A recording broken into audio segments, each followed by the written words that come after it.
Can you share a little bit about vitamin N? What is it? And tell us Yes, about it.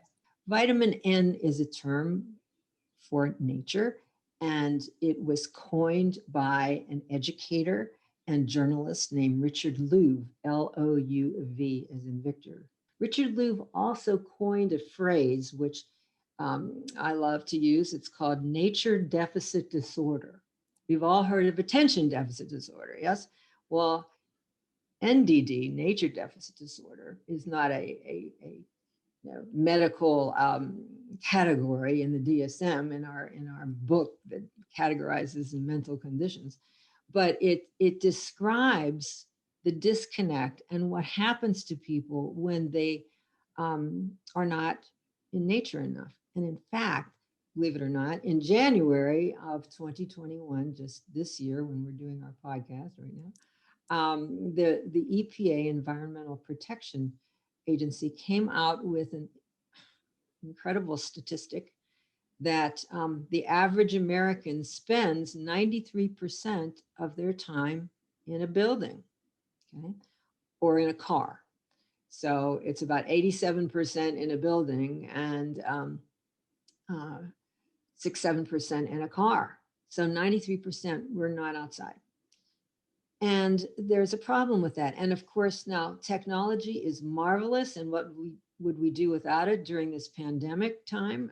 But too much of this is not good for our brains. Now, you may have heard of this study. It's a seminal or very important original study in the 80s, 84. It came out by Richard Ulrich in Texas, where he looked at people who were hospitalized for gallbladder surgery and looked at people who just by happenstance, this was not done purposely, this was an observational study.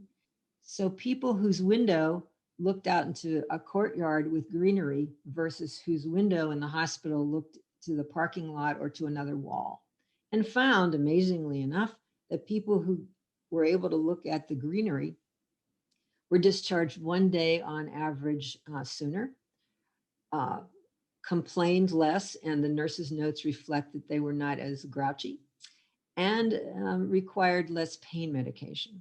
So that was really one of the very first studies. 15 years ago, there were only literally a handful of research studies looking at the effect on mood, blood pressure, something called cortisol levels. Cortisol is a chemical that goes up whenever we're stressed. Okay, so 15 years ago, a handful of studies. Since then, over 1,000. So this is not woo woo. This is we can demonstrate this in many ways. It's an amazing free um, modality of helping ourselves. It really is considered by many a part of integrative medicine, a free thing. And of course, because there's no money behind it, you're not going to see ads on television like we do for all the drugs. We're not going to see ads that say, hey, go out in nature and you're going to lower your cortisol level. You're going to lower your blood pressure. You're never going to see that because there's no money behind it.